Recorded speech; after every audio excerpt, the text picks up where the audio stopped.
This is Dan, you're watching my Unit 13 video for my game design course.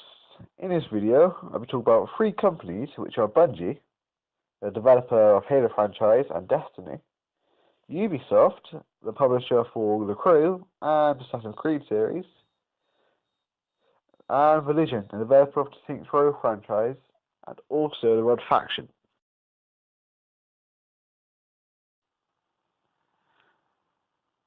Volition is Saints Row's and Red Faction's franchise developer, and as you can see in the background, I am playing the fourth installment in the Saints Row franchise in Super Fight Club. The organization itself has multiple departments within it. Some of them are art, programming, audio, design, and so on. Each department will have its individual role, like in art role, is to create concept art, design characters, weapons, environment, and so on. Say for the game Saints Row 4, it's the environment it is in is Steelport. There are some really cool weapons like Black Hole Gun,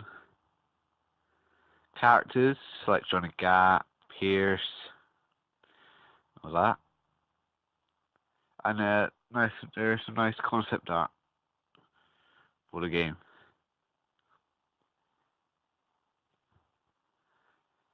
The design department is where the game designers work within. They're the guys or girls that come up with concept with the game. Audio department, so they work on background sounds, music, character voices, weapon noises, etc. Programming, well, their job is to integrate all the aspects of the game all into one, really.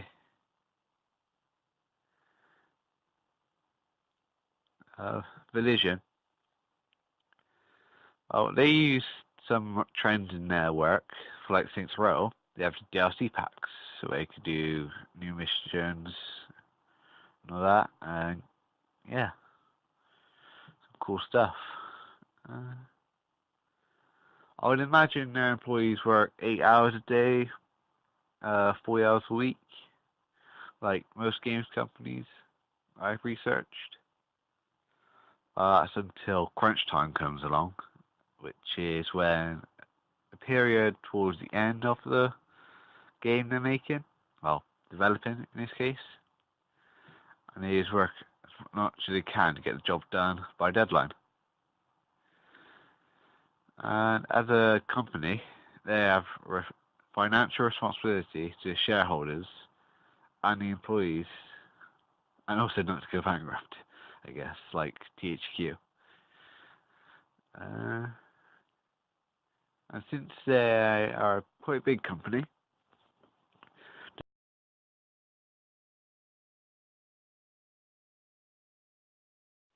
Ubisoft is the publisher for a franchise of Assassin's Creed and publishes games like The Crew. It does Watch Dogs and Watch Dogs 2. I think Watch Dogs 2. It is an organization, so we'll have departments like legal, finance, and that.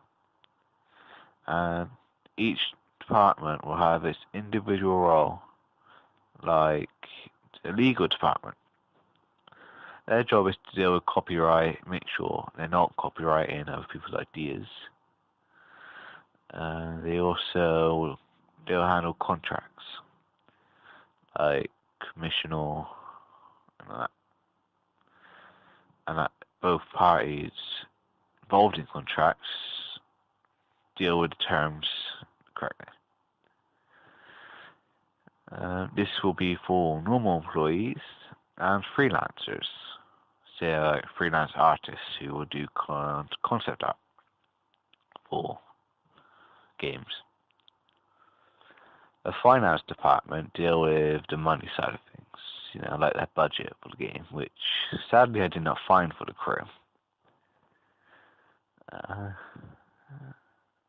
the employees will work 8 hours and 40 hours a week. So 8 hours a day, 4 hours a week. I would assume because of like other games companies, as I said before. And I would said their business plans to make money through like DLCs like Wild Run, which they've done for the crew. Haven't got. Heard it's pretty good. Microtransactions like on the crew when you get those cars towards the end, like really, really fast ones, and they like cost £1 summer on the Xbox Live Market and up. And to buy like the currency CC points. This is also used on Watch Dogs. You buy stuff there, like cars, and on Assassin's Creed. One case I can use is from Unity, where I could buy weapons and outfits.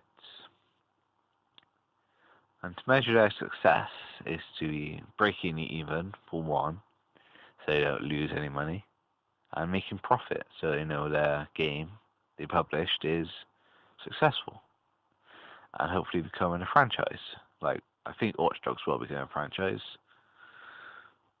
Another department I forgot to talk about was marketing. They would advertise the game through many means, like YouTube adverts, which you can normally skip in 5 seconds if you're lucky. Maybe adverts during other games or movies. They can also do this like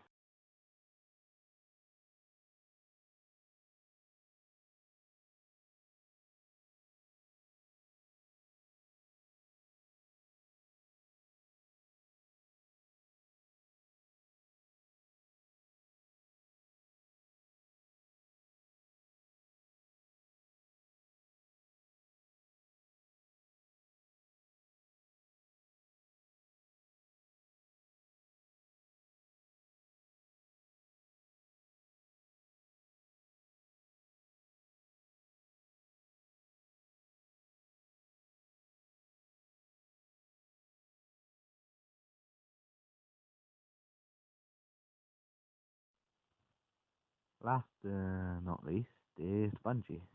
No developer, but this one is for Destiny, and they did the Halo series. Halo is probably their most successful franchise for Bungie, as it is one of the most iconic franchises of games, and they profit from developing them because of the fan base they've built over the years. That's how one of the first I knew about anyway. Bungie has departments within the company, like other companies always do. These consist of art, programming, legal, audio, animation, so on, so on. The art department developed concept art for the game, which is going to be interesting and attractive at the same time if it's going to be the most successful. They also do the characters. They've developed vast amount of weapons for Destiny, Halo alone. Character designs of all the outfits you can have for in Destiny. They've done vehicles, so Sparrows and that. The legal department, they deal with copyright, just to be careful so they'll get sued, and contracts for employees and freelancer artists.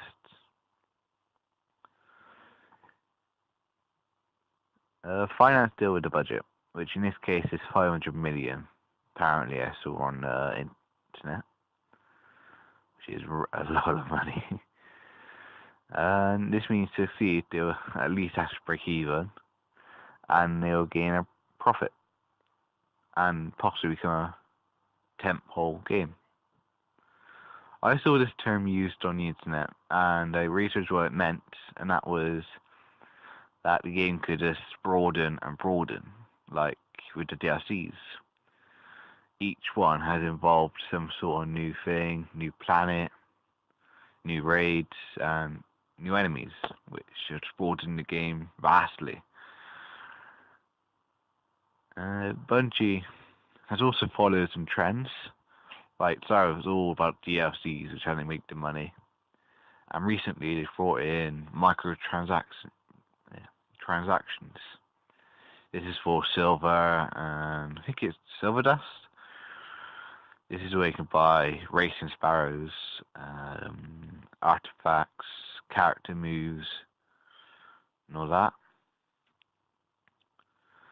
And this will give the players an advantage over other players, because some are faster than the other, I think.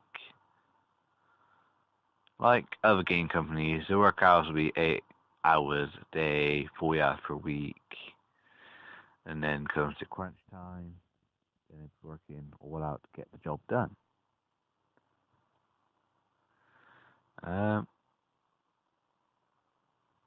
I think their business plan was to rely on their main source of income from DLCs and now microtransactions, because they had such a big budget for the game. Another thing, upgrading to Xbox One or PS4, that had to buy a new copy, which cost a lot as well. Well, not a lot, but for getting really hard. Which personally I spent 125. No, maybe a bit less, around 100. And that brings